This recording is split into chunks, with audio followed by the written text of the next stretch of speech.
Monsieur Pertouti, vous êtes président de l'association Les Athées en Action, Atheist in Action. Expliquez-nous le sens de votre démarche. Savez-vous que d'après les livres dits saints, vous devez vous taire et être soumise si vous êtes une femme? La Bible, Nouveau Testament, première épître à Timothée, chapitre 2. Pendant l'instruction, la femme doit garder le silence en toute soumission. Je ne permets pas à la femme d'enseigner ni de faire la loi à l'homme, qu'elle garde le silence. Vous devez également, selon la Bible, mourir si vous êtes homosexuel. La Bible, Ancien Testament, le Lévitique, chapitre 20. L'homme qui couche avec un homme, comme on couche avec une femme, c'est une abomination qu'ils ont tous deux commise. Ils devront mourir, leur sang retombera sur eux. Et pour finir, un appel au crime, stipulé dans le Coran, sourate 9, quand les mois sacrés seront expirés, tuez les infidèles quelque part que vous les trouviez. Ces propos vous choquent, vous interpellent, nous aussi. C'est pour cela que nous avons décidé de lancer une action juridique à l'encontre de la Bible et du Coran, de leurs éditeurs plus exactement. Vous voulez interdire ces livres? Pas du tout, il ne s'agit pas d'interdire quoi que ce soit, la liberté d'expression est sacrée, entre guillemets.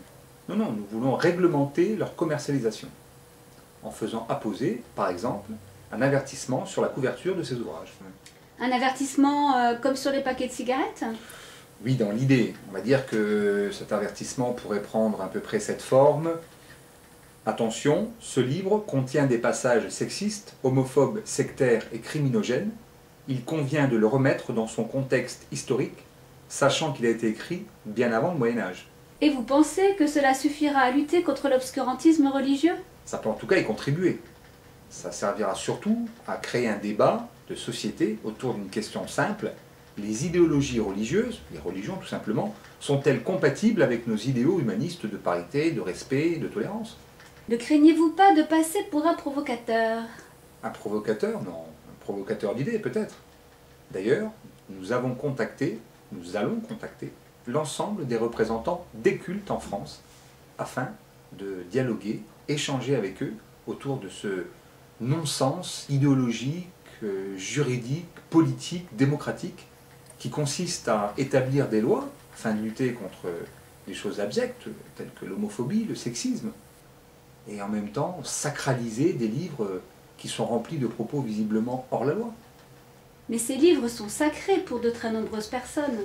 Nous pensons au sein de notre association, qui compte des adhérents du monde entier, que ce qui doit être vraiment sacré, c'est la parité, le respect des minorités, la tolérance. Je vais simplement pour finir vous rappeler notre maxime, la justice des êtres humains face aux idéologies obscurantistes.